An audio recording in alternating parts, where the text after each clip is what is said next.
Okay, so a very important thing to think about when you are talking about making an album as opposed to just a single record or a single track is to look at things like your drums, and you want to prepare them so that they make sense. So let's say you're pulling drums from here and there and a little bit from everywhere, and you got some textures that you like. It's important to get those drums to kind of all sit in the same space. This is part of the process you could look at doing to kind of get your stuff to sit in a space that makes sense to where the drums sound like they are coming from the same environment.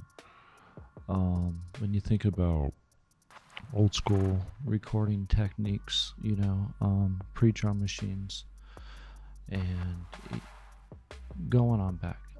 Typically, when you would sit down to record an album, there would be a drum kit. There might be a few extra pieces of equipment for recording drums and percussion, but typically, stuff would be using the same set of mics, the same set of compressors, preamps, um, the same drum kit, probably the same drummer. So we're going to go over some things that we can do now to help our drums kind of feel like they were all recorded in the same room. Okay, so I went ahead and pulled in a bunch of kicks, and as you can see, I have way too many. These are all potentially kicks that I'm going to be using in my album. And like I said, I got way too many. And the other thing that sticks out is a lot of these have been processed stereo. And in today's day and age, I don't know why anybody would put a kick in a sample pack and process it stereo. But we're going to go ahead and render these all down to mono. So in Reaper, this is very simple. Just right click and drag over everything. Go to Item Settings, and then we're going to go to Take Channel Mode Mono and Downmix. Here we go. Voila, everything is now mono. Okay, so now we have the tedious task of making everything the same or similar volume, and I think I'm going to opt with my kicks to have two different volume ranges, which one will be my loud kicks and the other will be the soft ones. For now, I think I'm going to go with the area of -3 for the loud kicks and -6 for the soft ones, and I will adjust them in the mix later. The process just looks like this, like literally just listen to a kick and find the volume. Helps if you loop it. So -3.7 in Reaper, you can grab the bar. Sometimes it's at the top or bottom, depending on your preferences in Reaper. I like mine in the middle. And we're going to go up 0.7-ish. And try that again. And now we're at -3. And then you just go through and do all of them. Okay, so I have all my volumes adjusted in the kicks. I have two groups. I have regular kicks and I have kicks soft. Here, these are all at -3 and these are all at -6. The next thing, before you export these and rename them, what you need to look at is the beginning of the waveform. Most DAWs, or a lot of DAWs, including Reaper, kind of automatically put a fade in, which is fine for most audio. Not really ideal for drums, especially kicks and snares. So what you can do is right click and highlight everything again, and then right click any one of the items, pull up item properties, and you get this window. And it tells you what the standard fade in and fade out curve and timing of it's going to be. Just make this say 0. And let's zoom in and look at it again.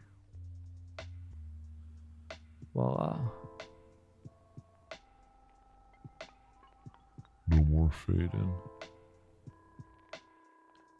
Okay, here are just a few of the kicks here. And this is them without any of the effects that I have put on them.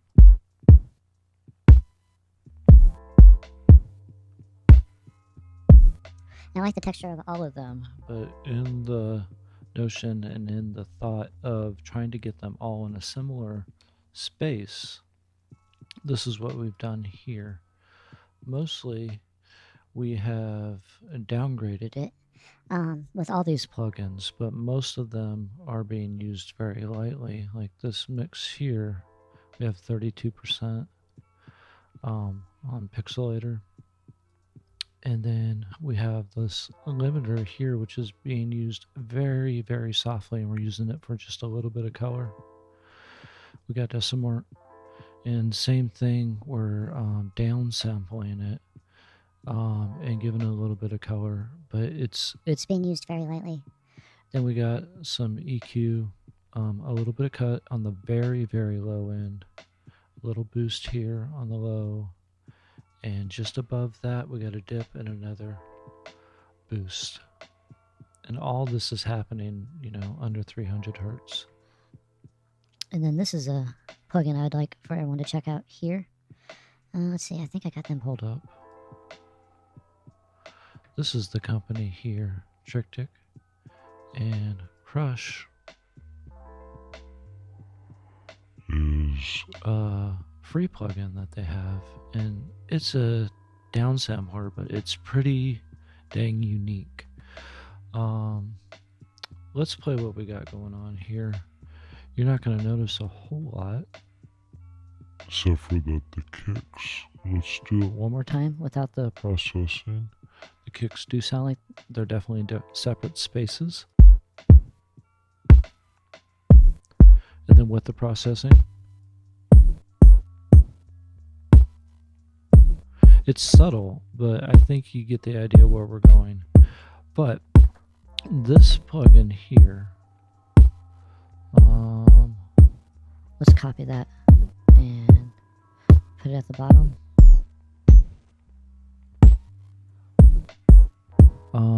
This thing I'm only using at 46% strength. We're going to crank it up.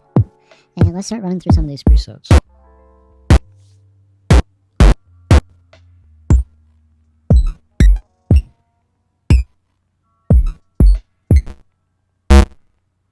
And of course, this is on just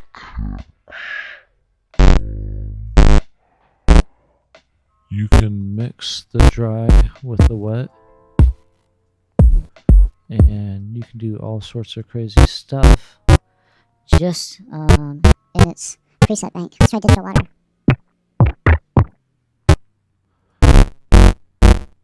And then of course right here you can mix back in the dry, and here in Reaper you can mix the strength of the plugin itself right here with this knob. So anyway, that is a plugin I just think everyone should go check out. It's awesome for a free plugin. And we got a little bit more EQ, cutting out some of the mids here. And then just a touch. We got the magnitude of retro color at 13%, so it's not doing much. That's with the off. See, everything sounds a little bit brighter. And adding it with a 13% magnitude kind of helps put everything in that same space there. Then at the very end, we got our limiter, which is pushing everything down just a little bit more again.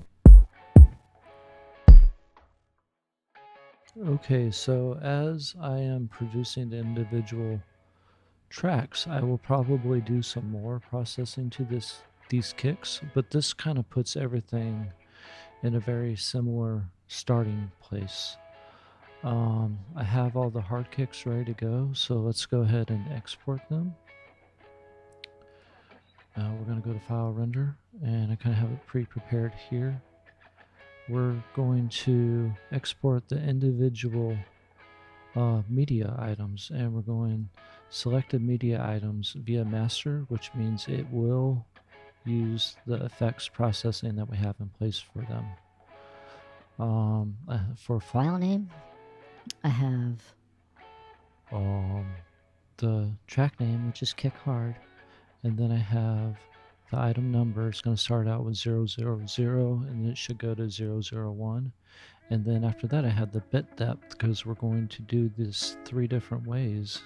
We're going to do standard 16-bit, and then we're going to do a 12-bit, and then we are also going to do an 8-bit, and we will have a pool of way too many different bit kicks to choose from when making the beats. So we're gonna choose where these are gonna go, and we're going to go ahead and export them.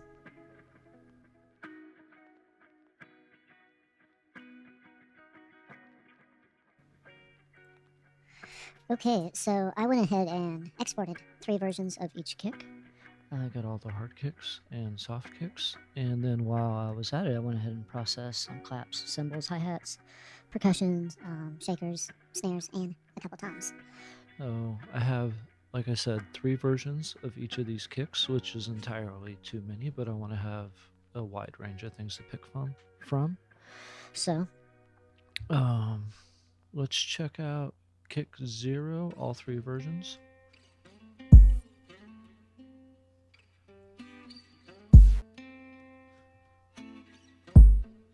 You can hear the texture difference in all 3 of those. And here we go with number 1.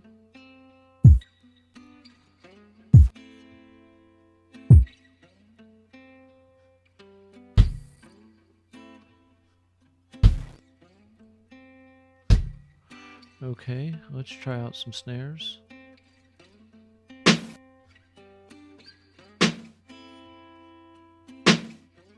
Hopefully you can hear the differences.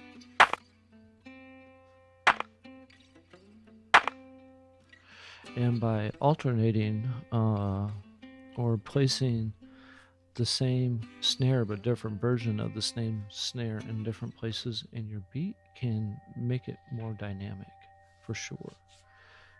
Real quick, let's check a couple percussions.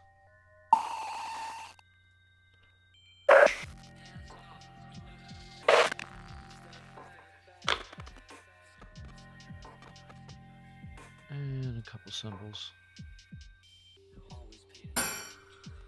That's 16-bit. Let's hear its 8-bit counterpart. Okay. 16-bit number 2. And 8-bit. Okay.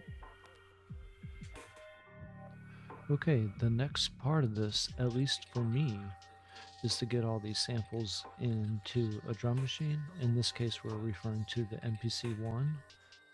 Get it over there and make some drum kits. So let's see what we have.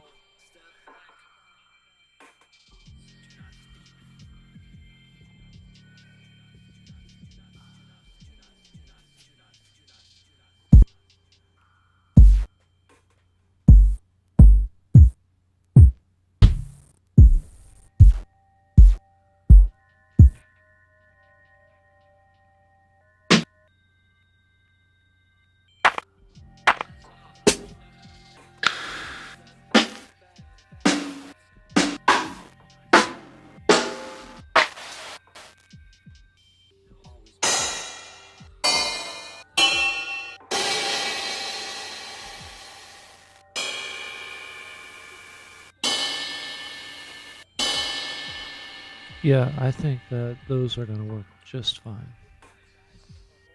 So yeah, I'm super excited to get these going and make some kits inside the MPC-1, and that's going to be exactly what we're doing in the next video. So if you haven't yet, definitely subscribe so you can follow me on this project, things I'm working on with MPC-1, things I'm working on regarding this album I'm making, and also sample packs I'm working on. So remember to hit the like button, leave a comment, let me know where I can catch up with you on social media, all that kind of stuff. And until I talk to you next time, y'all remember to treat your people really well because life is short. Have a good one.